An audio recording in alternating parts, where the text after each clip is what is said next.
तो महात्मा गांधी के बारे में हमने पढ़ा कि महात्मा गांधी ने सविनय अवज्ञा आंदोलन चलाया, नमक सत्याग्रह चलाया, आंदोलन जबरदस्त चला। लेकिन गांधी जी और इरविन के बीच में समझौता हो गया। कब? 5 मार्च 1931 को एक समझौता हो जाता है जिसे गांधी इरविन पैक्ट या दिल्ली समझौता कहते हैं। अब गांधी इरविन पैक्ट हो गया है, उसके बाद में क्या होता है, कांग्रेस का एक अधिवेशन होता है और वो अधिवेशन होता है कराची के अंदर। देखो 26 से 31 मार्च, डेट कोई मायने नहीं रखती है ये। 1931 में कराची में एक अधिवेशन होता है कांग्रेस का। हर साल कांग्रेस का अधिवेशन होता था, कांग्रेस का कराची अधिवेशन।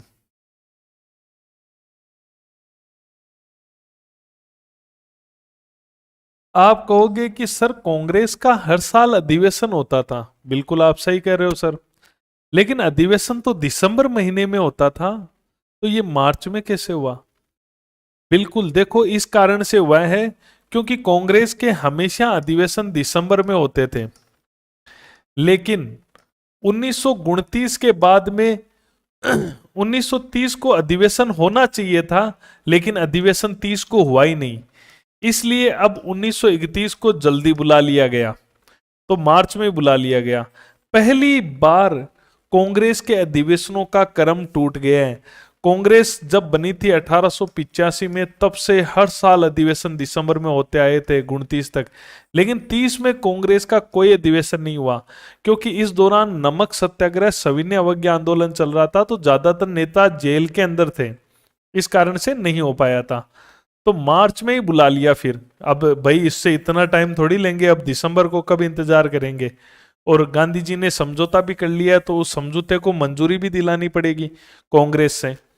आंदोलन हो तो कांग्रेस की अनुमति से शुरू होते हैं, समझौते भी तो कांग्रेस से पारित कराने पड़ते हैं। तो 26 या 31 मार्च 26 से 31 मार्च 1931 को कांग्रेस का कराची अधिवेशन हुआ। इसकी अध्यक्षता की सरदार वल्लभ भाई पटेल ने। सरदार वल्लभ भाई पटेल भी कांग्रेस के अध्यक्ष रह चुके हैं एक बार, और उन्होंने इस कराची अधिवेशन की अध्यक्षता की। इस अधिवेशन में गांधी जी आए और गांधी जी का विरोध हुआ। गांधी जी का विरोध हुआ। गांधी जी जब कराची रेलवे स्टेशन पर उतरे तो गांधी जी का विरोध हुआ। गांधी जी को काले झंडे दिखाए गए। नौजवान सभा थी, नौजवान सभा, विशेषकर नौजवानों में विरोध था गांधी जी का। नौजवान सभा ने गांधी जी को काले झंडे दिखाए कराची में।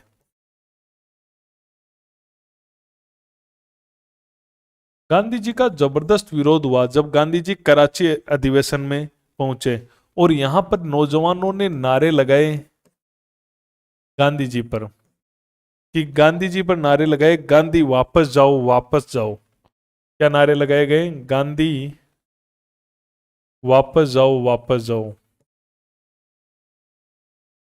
तो गांधी जी का जबरदस्त विरोध हुआ। आप कहोगे सर गांधी जी का विरोध नौजवानों ने क्यों किया है? तो ये स्टोरी ध्यान से समझना, हुआ क्या था। गांधी जी ने 5 मार्च 1931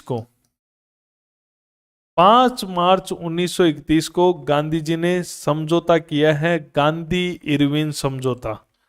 ठीक है, और गांधी जी ने इरविन से बहुत सारी मांगे मनवाई है। भगत सिंह को फांसी हुई 23 मार्च 1931 को। भगत सिंह को फांसी हुई, और यह सम्मेलन हो रहा है 26 मार्च को। तो नौजवानों की ये मांग थी कि गांधी जी जो इरविन से समझौता कर रहे हैं 5 मार्च को, इसमें भगत सिंह की फांसी की सजा माफ करवाए, क्योंकि गवर्नर जनरल के पास में ये शक्ति होती थी कि वो फांसी की सजा को माफ कर सकता था, जैसे आज राष्ट्रपति के पास होती है। तो 31 मार्च को इरविन समझौते में युवा चाहते थे कि गांधी जी भगत सिंह की सजा को माफ करवाए, उसकी फांसी की सजा को, लेकिन गांधी जी ने ऐसा नहीं किया। जब गांधी जी ने ऐसा नहीं किया और 26 मार्च को जब गांधी जी आए, तो गांधी जी का जबरदस्त विरोध हुआ। तो गांधी जी ने जब कराची में कदम रखा तब से ही गांधी जी का जबरदस्त विरोध होना शुरू हुआ और यहाँ जबरदस्त विरोध देखने को मिला। तब गांधी जी ने कहा यहाँ पर कराची अधिवेशन में, क्या कहा गांधी जी ने जब इनका विरोध जबरदस्त हुआ? गांधी जी ने कहा, वेरी इंपॉर्टेंट क्वेश्चन है, गांधी जी ने कहा कि गांधी मर सकता है लेकिन गांधीवाद नहीं। गांधी मर सकता है लेकिन गांधीवाद नहीं।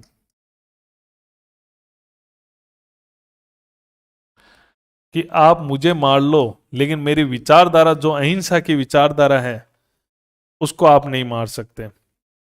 तो गांधी जी ने यहां पे कहा है। और यहां पर अब गांधी जी ने जो समझौता किया था, गांधी इरविन समझौते को भी मंजूरी मिल गई। इरविन समझौता, यहां पर 3-4 काम हुए। गांधी इरविन समझौते को मंजूरी मिली, ठीक है। उसके अलावा यहाँ पर मौलिक अधिकारों का भी एक प्रस्ताव रखा गया था। मौलिक अधिकारों की मांग, पहली बार कांग्रेस ने मौलिक अधिकारों की मांग भी उठाई।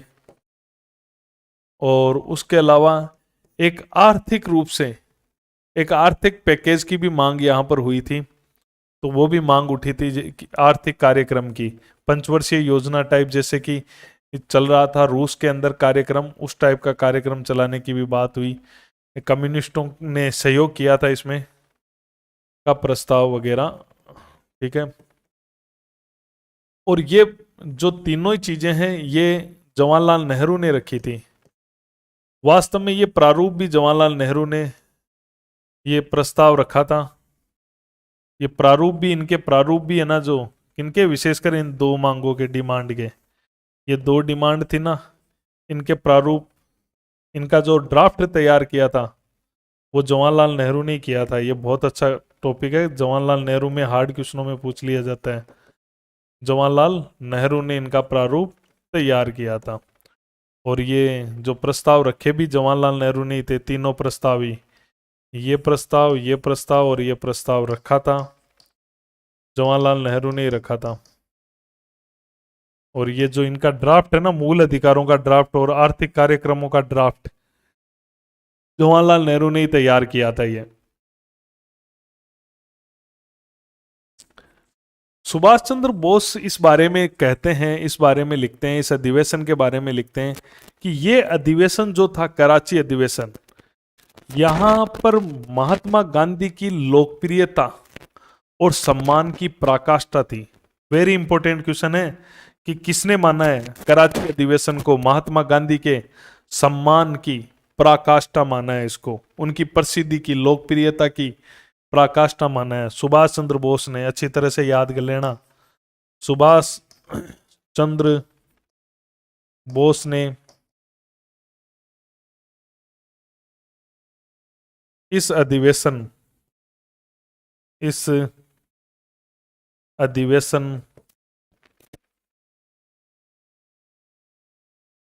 को गांधी जी की लोकप्रियता की पराकाष्ठा माना। लोकप्रियता व सम्मान की पराकाष्ठा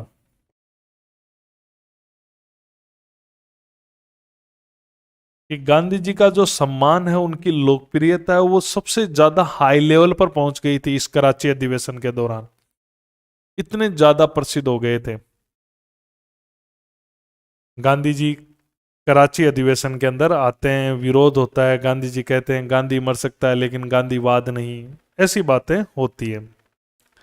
और गांधी जी का विरोध अंबेडकर भी लगातार कर रहे थे, ठीक है।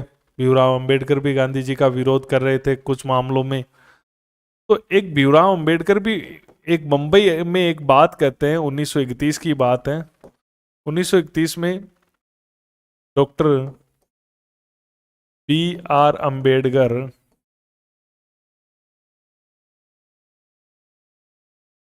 डॉक्टर बी आर अंबेडकर ने गांधी जी के बारे में कहा, पूछेंगे कि ये किसने कहा था गांधी जी के बारे में, कि इतिहास ये बताता है, इतिहास यह बताता है कि गांधी जी क्षणिक भूत की तरह धूल उड़ाते हैं,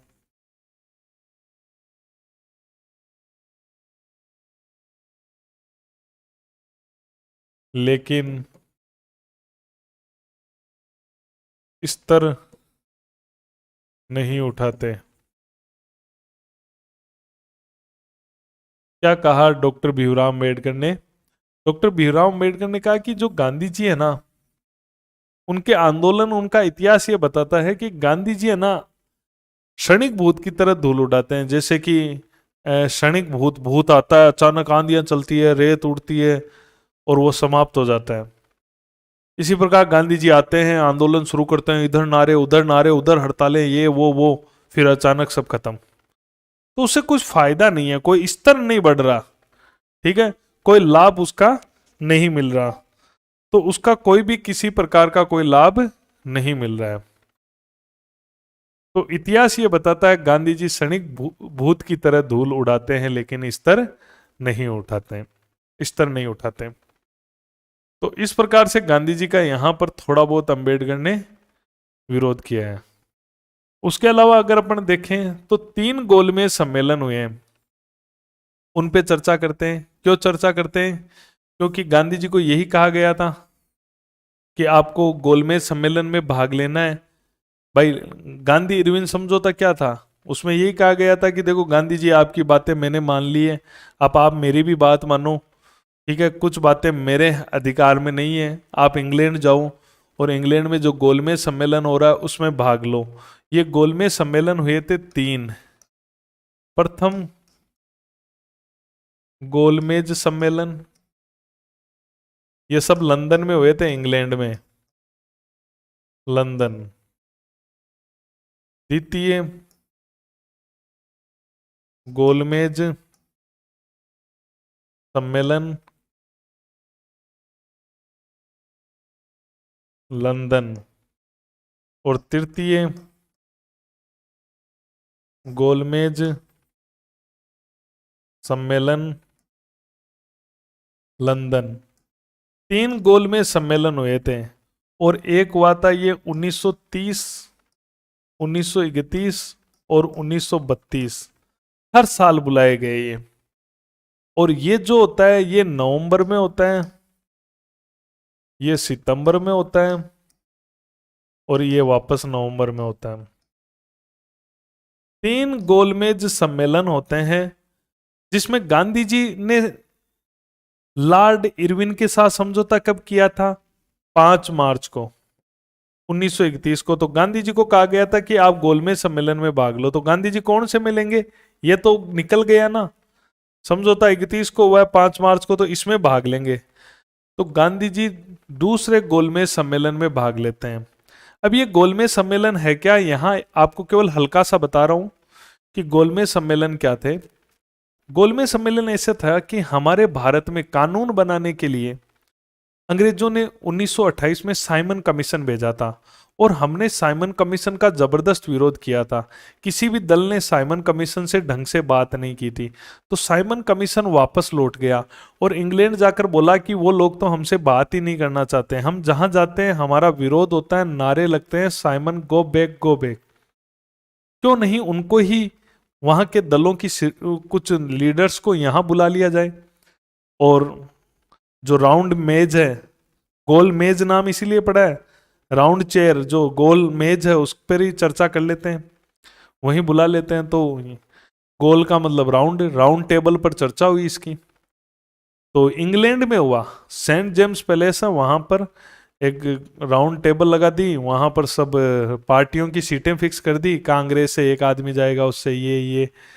तो भीमराव अंबेडकर ने तो तीनों गोलमेज सम्मेलनों में भाग लिया है।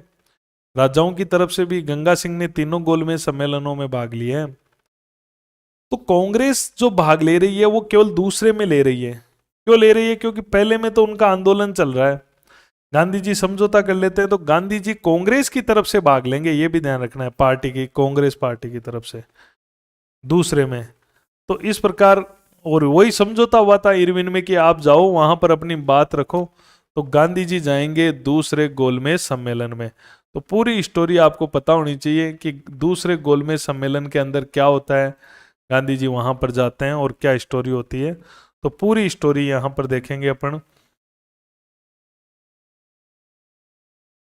दूसरा गोलमेज या द्वितीय गोलमेज सम्मेलन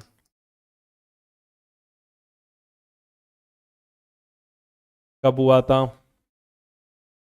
1931 को। पूरी में कर्म से ही स्टोरी चल रही है, गांधी जी की पूरी जीवनी कर्म से ही।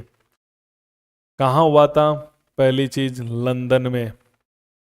कहाँ पर? सेंट जेम्स पैलेस के अंदर, लंदन में। लंदन में इंग्लैंड में हुआ था। और दूसरा गोलमेज सम्मेलन कब हुआ था? सितंबर महीने में। सितंबर महीने में कब? 1931 को। गांधी जी गए यहाँ पर, गांधी जी इसमें भाग लेते हैं और गांधी जी जाते हैं SS राजपुताना जहाज में। ये क्वेश्चन भी आया हुआ है। राजपुताना जहाज से इंग्लैंड पहुंचे। तो गांधी जी कौन से जहाज से गए थे? उस जहाज का नाम था SS राजपुताना। गांधी जी चले गए इंग्लैंड। गांधी जी कौन सी पार्टी की तरफ से गए थे? गांधी जी कांग्रेस पार्टी की तरफ से गए थे। गांधी जी ने कांग्रेस पार्टी की ओर से भाग लिया। चलो, गांधी जी कांग्रेस पार्टी की तरफ से गए थे और भाग लिया था।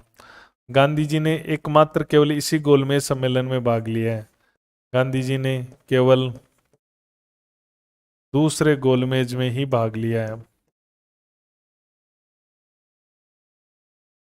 कांग्रेस ने भी केवल दूसरे में ही लिया है।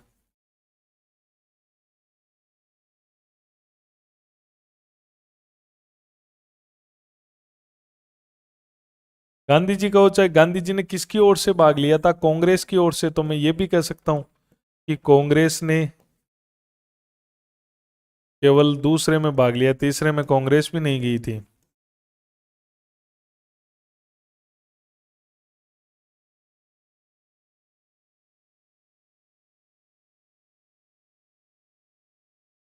तो गांधी जी कांग्रेस पार्टी की तरफ से जाते हैं और दूसरे गोलमेज सम्मेलन में भाग लेते हैं। SS राजपुताना जहाज में ये जाते हैं। सेंट जेम्स पैलेस के अंदर ये होता है। गांधी जी के साथ में इनके निजी सचिव भी थे, महादेव देसाई। गांधी जी के साथ उनके सचिव महादेव देसाई भी थे। यहाँ पर गांधी जी, महादेव देसाई इनके सचिव है तो वो तो साथ रहने ही है। और गांधी जी यहाँ चले गए और गांधी जी को यहाँ पर ठहराया गया। वेरी वेरी इंपॉर्टेंट क्वेश्चन है। गांधी जी को ठहराया गया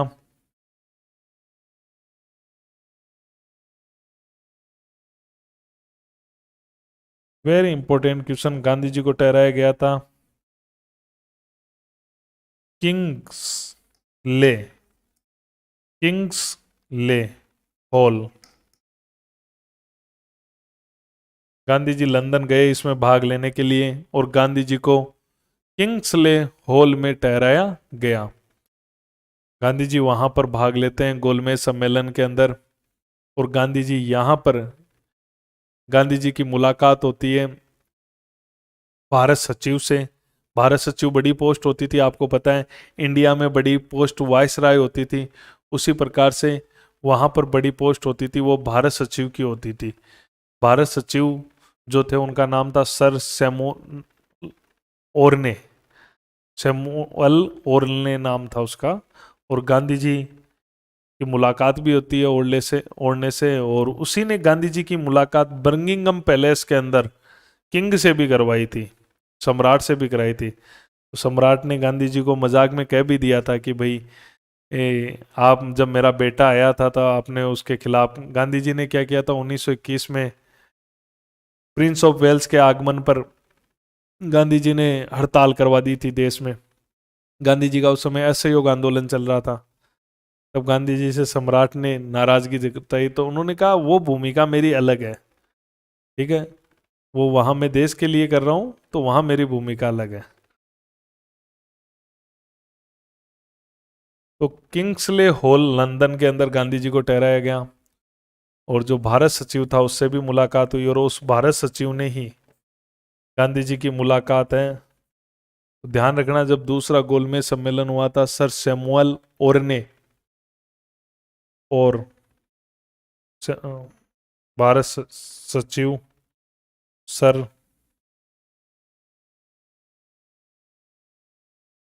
सैमुअल और ने गांधी जी की मुलाकात बर्मिंघम पैलेस में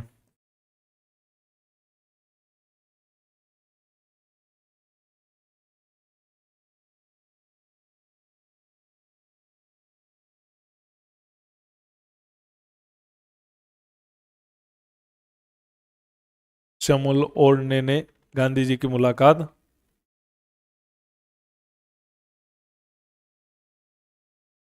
सम्राट से करवा दी थी, बर्मिंघम पैलेस के अंदर हुई थी।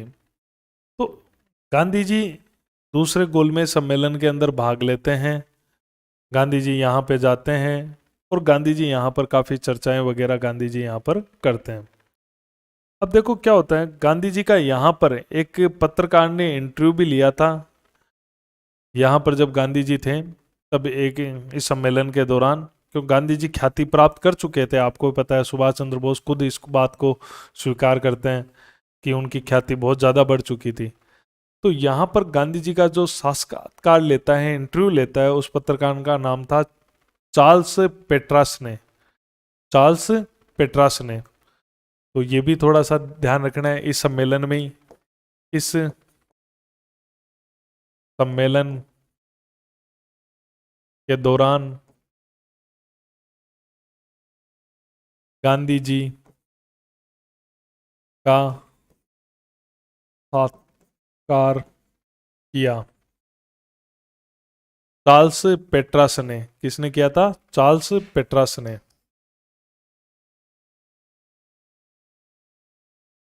पत्रकार था चार्ल्स पेट्रास ने।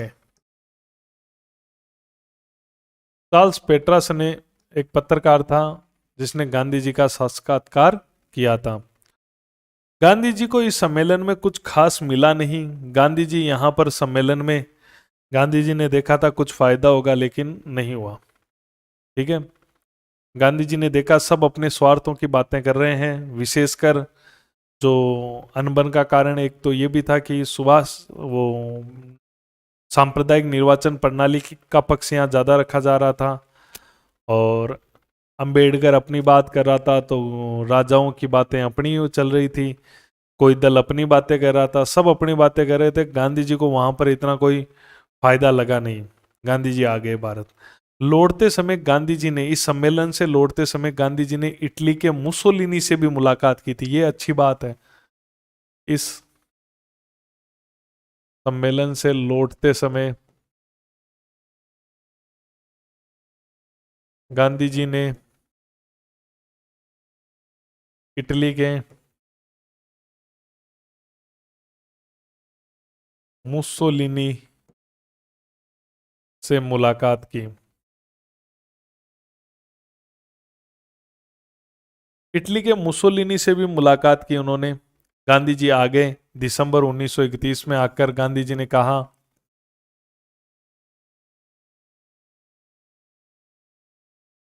गांधी जी लौटे और कहा कि मैं खाली हाथ लौटा हूं। अच्छा क्वेश्चन है। कहा कि मैं खाली हाथ लौटा हूं। गांधी जी ने कहा मैंने सविनय अवज्ञा आंदोलन बंद किया, कुछ मुझे हासिल नहीं हुआ, मैं खाली हाथ लौटा हूं। क्वेश्चन आया एग्जाम में कि मैं, गांधी जी ने कहा कि मैं खाली हाथ लौटा हूं, कहां से लौटने के बाद कहा था? लंदन से। भाई इस सम्मेलन में भाग लेके आ रहे थे तभी तो कहा था। अब गांधी जी ने वापस आंदोलन शुरू कर दिया, सविनय अवज्ञा आंदोलन वापस शुरू कर दिया है। लेकिन अब यह इतना हिट नहीं है जितना सोच रहे थे गांधी जी। अब वो बातें नहीं रही, अब इसको इतना सपोर्ट तो नहीं मिला। और 1 जनवरी 1932 को पुनः वो आंदोलन समाप्त थोड़ी किया था, तो गांधी जी ने वो गांधी रिविन पैक्ट में आंदोलन स्थगित ही तो किया था। आंदोलन शुरू, गांधी जी का पुनः आंदोलन शुरू हो गया, सविनय अवज्ञा आंदोलन। लेकिन अब एक तरह से वो ख्याति नहीं थी जो पहले थी। ठीक है, गांधी जी ने ये वापस आंदोलन शुरू कर दिया तो गांधी जी पुनः गिरफ्तार हो गए। गांधी जी पुनः गिरफ्तार। गांधी जी को पहले छोड़ा ही था। गांधी जी पहले यरवदा जेल में थे पुणे के, वापस उसी जेल में डाल दिया गया, यरवदा जेल में। यरवदा जेल जो पुणे की थी।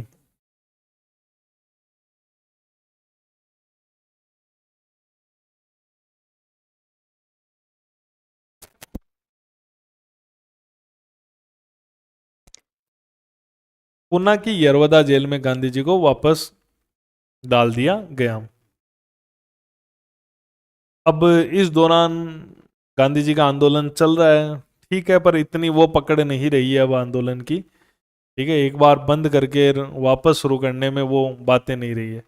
इस दौरान गांधी जी जेल में हैं, सरकार ने बहुत सारे सीधे ही कानून जारी किए, अध्यादेश जारी किए। तो इस दौरान के शासन को अध्यादेश शासन भी कहते हैं। इस दौरान या अध्यादेश शासन क्या है? अध्यादेश शासन,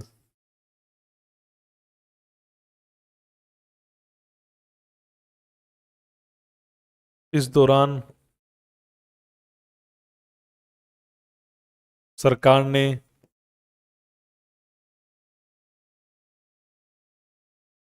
बहुत सारे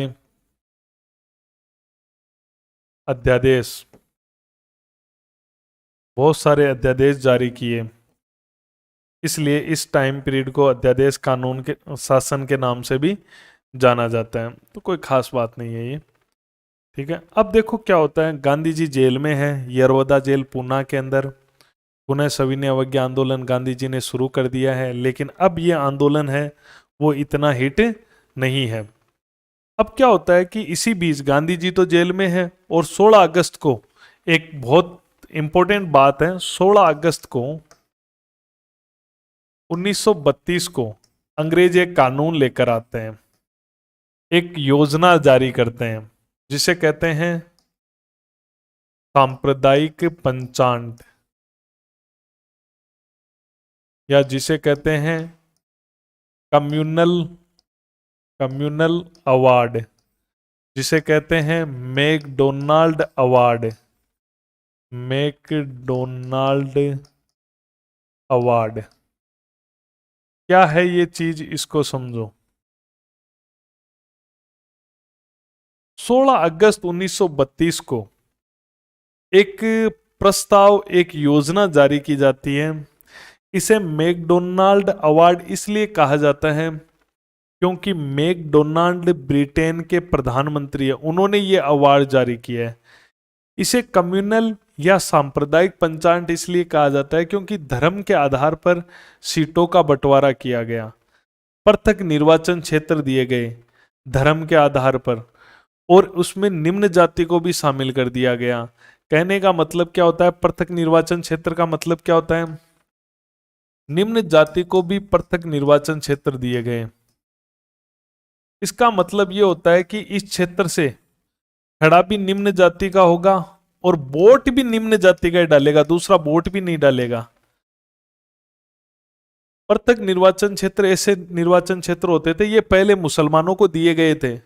1909 के एक्ट से अंग्रेजों ने दिए थे कि वहां खड़ाई मुसलमान होता था, वोट भी मुसलमान ही डालता था। इसी प्रकार से निम्न जाति को पहली बार अंबेडकर का प्रयास था, ये तीनों गोलमेज सम्मेलन में वो जाता भी है, और अंबेडकर के प्रयासों से ही ये सांप्रदायिक पंचायत आता है, जिसे अंग्रेजी में कहें तो कम्युनल अवार्ड कह दो, और मैकडोनाल्ड ने जारी किया था, इसलिए इसे मैकडोनाल्ड अवार्ड कहते हैं। तो ये ब्रिटिश प्रधानमंत्री कौन थे इस समय? ये अंग्रेजों की एक फूट डालने की राजनीति थी।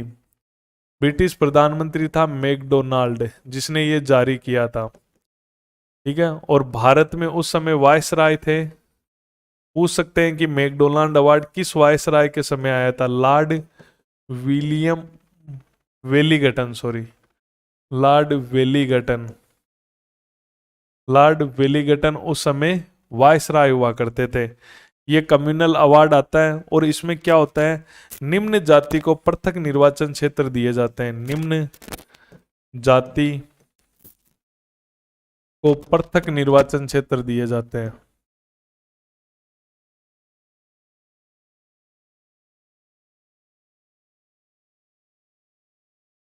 कि निम्न जाति का ही खड़ा होगा और निम्न जाति का ही वोट देगा। तो गांधी जी इस समय जेल में हैं। गांधी जी को इसका पता चलता है, तो गांधी जी बड़े नाराज होते हैं। गांधी जी कहते हैं कि ये तो अंग्रेजों की बहुत बड़ी चाल है, वो हिंदुओं से फूट डालना चाहते हैं, हिंदुओं से निम्न जाति को अलग करना चाहते हैं। तो गांधी जी ने इसका जबरदस्त विरोध किया। अंबेडकर जहां इसके पक्षधर थे, गांधी जी इसके विरोधी थे। और होता क्या है देखो, अब गांधी जी जेल में है, और गांधी जी ने इसके विरोध में 20 सितंबर को 1932 में गांधी जी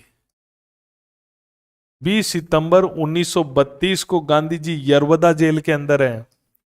यरवदा जेल कहां पर है? पूना में। गांधी जी जेल के अंदर है, उनको इसके बारे में पता चलता है, तो गांधी जी आमरण अनशन कर देते हैं। ये भारत में पहली बार गांधी जी ने किया था। गांधी जी ने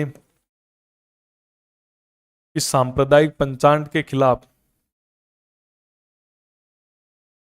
सांप्रदायिक पंचायत, इसी के ही 3 नाम है, पंचायत के विरोध में आमरण अनशन कर देते हैं।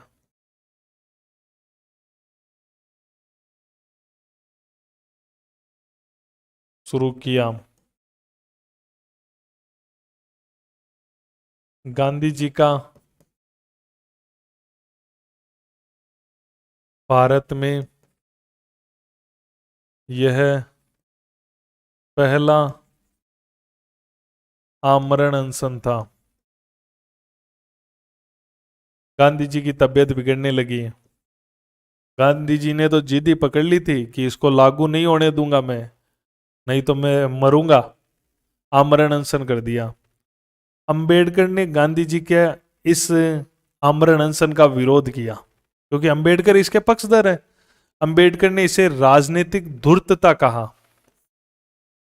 अंबेडकर ने इसे राजनीतिक धूर्तता कहा।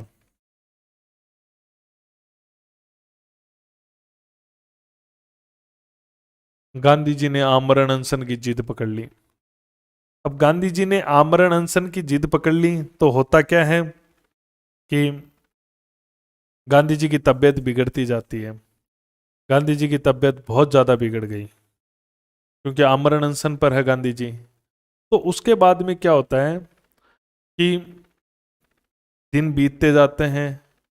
बड़े लीडर कांग्रेस के वो अंबेडकर से मिलते हैं, अंबेडकर को समझाते हैं कि गांधी जी से समझौता कर लो। गांधी जी ने भी अपना एक प्रस्ताव बताया कि मेरा ये प्रस्ताव है, आपको अच्छा लगे तो देखो। तो ठीक है, अंबेडकर को ठीक लगा।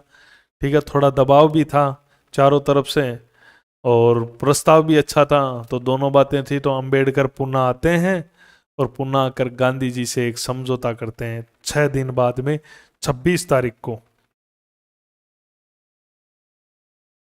26 तारीख को एक समझौता होता है, 6 दिन बाद में। गांधी जी की तबीयत बिगड़ रही थी क्योंकि गांधी जी थे आमरण अनशन पर। तो 26 सितंबर 1932 को एक समझौता होता है जिसे इतिहास में कहते हैं गांधी अंबेडकर समझौता। और ये समझौता कहाँ होता है? पूना में। ये समझौता पूना में होता है, इसलिए इसे पूना पैक्ट कहते हैं। गांधी जी जेल में है ना, तो इसे पैक्ट मतलब समझौता, तो इसे पूना पैक्ट भी कहा जाता है। तो ये 26 सितंबर को ध्यान रखना, गांधी जी और अंबेडकर के बीच में एक समझौता होता है जिसे पूना समझौता कहते हैं। गांधी व अंबेडकर के बीच, गांधी और अंबेडकर के बीच में ये समझौता होता है। कई बड़े बड़े लोग हैं, उनके प्रयासों से ये अंबेडकर से मिलते हैं, बातचीत करते हैं। उनमें बड़े व्यक्तियों में कौन थे? तो डॉक्टर राजेंद्र प्रसाद है, मदन मोहन मालवीय है, इनकी मुख्य भूमिकाएं रही है। मदन मोहन मालवीय है, श्री राजगोपालाचारी है, राजगोपालाचारी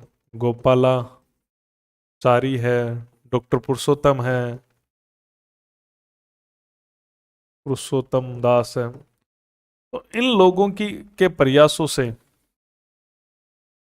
ये समझौता होता है। अब देखो, गांधी जी तो है जेल में, ठीक है, और ये समझौता होता है। तो गांधी जी की जगह पर जो साइन करते हैं ना, वो मदन मोहन मालवीय ने किए हैं। वेरी इंपॉर्टेंट बात है, गांधी जी की ओर से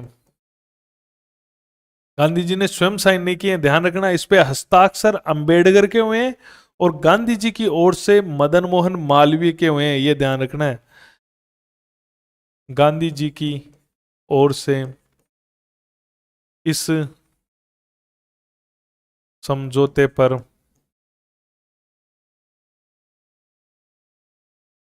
मदन मोहन मालवीय ने हस्ताक्षर किए। मदन मोहन मालवीय ने हस्ताक्षर किए। मदन मोहन मालवीय ने हस्ताक्षर किए, ठीक है। इस समझौते में क्या हुआ? दलितों को पृथक से निर्वाचन क्षेत्र दिए गए, दलितों को या निम्न जाति, एग्जाम में लिखा जाए, को इन्होंने क्या किया? पृथक से जो निर्वाचन व्यवस्था थी उसको तो समाप्त कर दिया था, और जो वो व्यवस्था थी पृथक निर्वाचन क्षेत्र वाली, तो अलग से रिजर्वेशन दिया गया। अभी बताता हूं, दलित निम्न जाति को पृथक निर्वाचन क्षेत्र वाला। गांधी जी की यही था कि पृथक निर्वाचन क्षेत्र व्यवस्था समाप्त।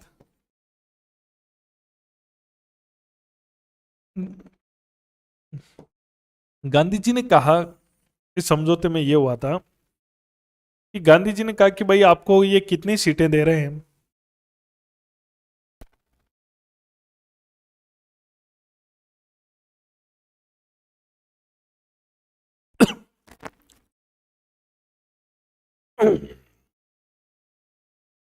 गांधी जी ने यह कहा कि आपको कितनी सीटें दे रहे हैं? तो इन्होंने कहा कि जो प्रांतीय विधान परिषदों के जो, जैसे अभी विधानसभा होती है ना, वैसे ही विधान परिषदें होती थी, कि प्रांतीय विधान परिषदों में 71 सीटें दे रहे हैं हमको। गांधी जी ने कहा हम 148 रिजर्व सीटें देंगे आपको प्रांतीय परिषदों में।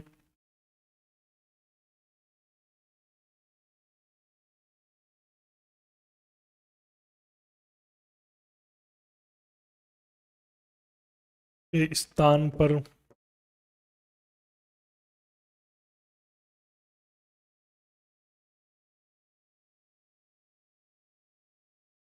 गांधी जी ने कहा कि प्रांतीय विधान परिषदों में टोटल ये आपको 71 सीटें दे रहे हैं ना, और वो पृथक निर्वाचन क्षेत्र पे दे रहे हैं, कि खड़ा भी निम्न जाति का, वोट भी निम्न जाति का।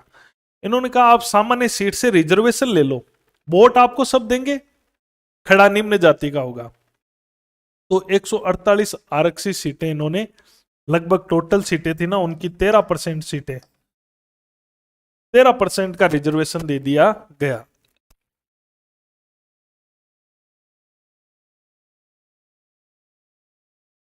तो इस प्रकार से गांधी जी ने इस मामले को देख लिया।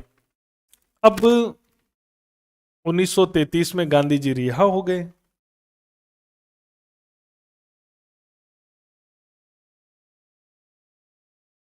बाद में गांधी जी का आंदोलन इतना कुछ खास चल नहीं रहा था। 1933 में गांधी जी रिहा।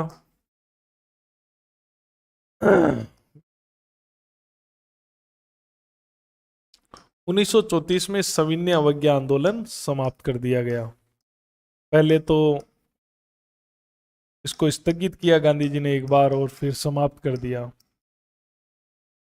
इस प्रकार गांधी जी का ये आंदोलन है सविनय अवज्ञा आंदोलन, वो समाप्त हो गया। तो ये गांधी जी की कहानी रही जो कि सविनय अवज्ञा आंदोलन के आसपास घूमी। तो एक बार वापस देख लो इसको। अभी तो गांधी जी की कहानी बहुत बाकी है। देखो, अभी वाली क्लास में ये चीज का एक बार वापस रिवीजन कर लेते हैं।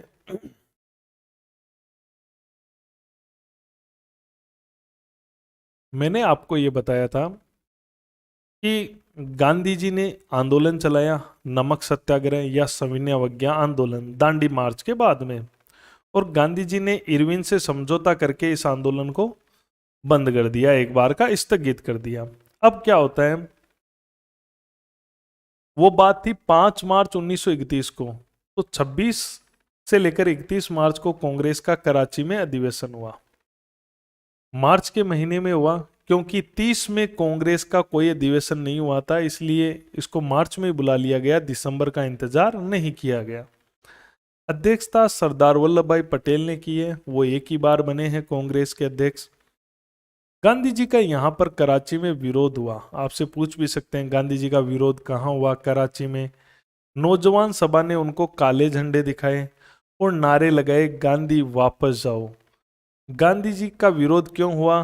क्योंकि गांधी जी इरविन समझौता करके आए थे 5 मार्च को, और गांधी जी ने भगत सिंह की रिहाई की बात नहीं की थी या उनकी सजा को माफ कराने की बात नहीं की थी।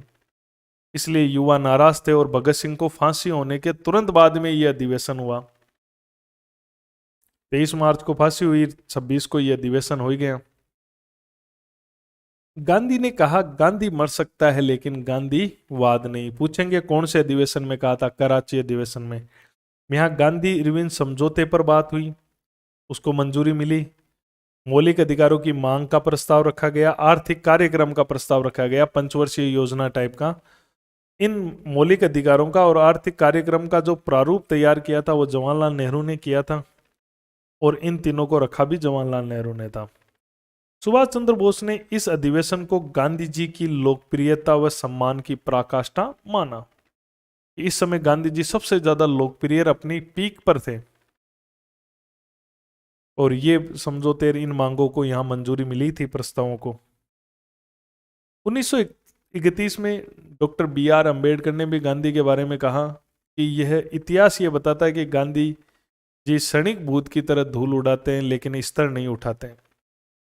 यानी कुछ आते हैं तूफानी करके चले जाते हैं, ठीक है, और कोई फायदा नहीं होता है। 3 गोलमेज सम्मेलन हुए, तीनों ही लंदन में हुए, 30, 31, 32 में।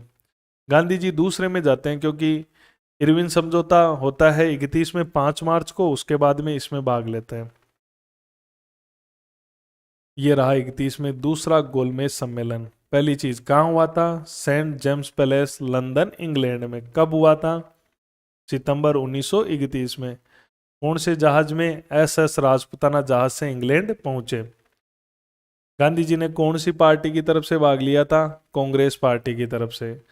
गांधी जी ने केवल दूसरे गोलमेज सम्मेलन में ही भाग लिया है। गांधी जी ने केवल दूसरे में लिया है और कांग्रेस ने भी केवल दूसरे में लिया है। गांधी जी के साथ उनका सचिव महादेव देसाई भी साथ में गया था। गांधी जी को ठहराया गया किंग्स ले हॉल में भारत सचिव सर सैमुअल ओर ने गांधी जी की मुलाकात करवाई थी बर्मिंघम पैलेस में सम्राट से। इस सम्मेलन में गांधी जी का जो इंटरव्यू लिया था वो पत्रकार था चार्ल्स पेट्रास ने। लौटते समय गांधी जी इटली के मुसोलिनी से भी मिले थे। दिसंबर 1931 को गांधी जी लौट आए और कहा कि मैं खाली हाथ लौटा हूं। आए गांधी जी और वापस जो आंदोलन उन्होंने स्थगित किया था 1 जनवरी 1932 को पुनः सविनय अवज्ञा आंदोलन शुरू कर दिया। गांधी जी पुनः गिरफ्तार हो गए, पुनः यरवदा जेल में बंद कर दिया गया। इस समय बहुत सारे अध्यादेश आए और इस दौरान आए बहुत सारे अध्यादेशों के कारण इसे अध्यादेश शासन कहा जाता है। अब देखो क्या होता है। 16 अगस्त 1932 को एक सांप्रदायिक पंचांग आता है, कम्युनल अवार्ड आता है, मैकडोनाल्ड अवार्ड आता है। प्रधानमंत्री मैकडोनाल्ड ये जारी करता है, वायसराय हमारा है लॉर्ड वेलिंगटन। इसमें क्या किया जाता है कि निम्न जाति को पृथक निर्वाचन क्षेत्र दिए जाते हैं। प्रांतों के अंदर प्रांतीय जो परिषद है उनमें रिजर्वेशन मिलता है, लेकिन ये रिजर्वेशन अलग टाइप का है कि पृथक निर्वाचन क्षेत्र होंगे, जैसे मुसलमानों को और अन्य को दे रखे थे वैसे ही, कि खड़ा भी वही होगा और वोट भी उसी जाति का डालेगा। गांधी जी को पता चला। गांधी जी ने 20 सितंबर 1932 को यरवदा जेल में थे पूना में, इस सांप्रदायिक पंचांग के विरोध में आमरण अनशन कर दिया गांधी जी ने। और गांधी जी का भारत में यह पहला आमरण अनशन था। अंबेडकर ने इसे राजनीतिक धूर्तता कहा है, लेकिन अंबेडकर को दबाव में ले लिया गया और गांधी जी का प्रस्ताव भी थोड़ा ठीक ही था। 26 सितंबर 1932 को गांधी अंबेडकर समझौता हुआ, जिसे पूना पैक्ट कहते हैं। गांधी और अंबेडकर के बीच में ये कराया किसने था? डॉक्टर राजेंद्र प्रसाद, मदन मोहन मालवीय, श्री राजगोपालाचारी, डॉक्टर पुरुषोत्तम। गांधी जी की ओर से इस समझौते पर साइन किए थे मदन मोहन मालवीय ने। दलितों और निम्न जाति का जो पृथक निर्वाचन व्यवस्था है वो समाप्त कर दी गई और प्रांतीय विधान परिषदों में जो उन्होंने 71 पृथक निर्वाचन क्षेत्र दिए थे, 71 सीटें दी थी, इन्होंने 148 आरक्षित सीटों पर साइन किए, 13% सीटें। 1933 में गांधी जी रिहा हो गए। 1934 में इन्होंने सविनय अवज्ञा आंदोलन समाप्त कर दिया।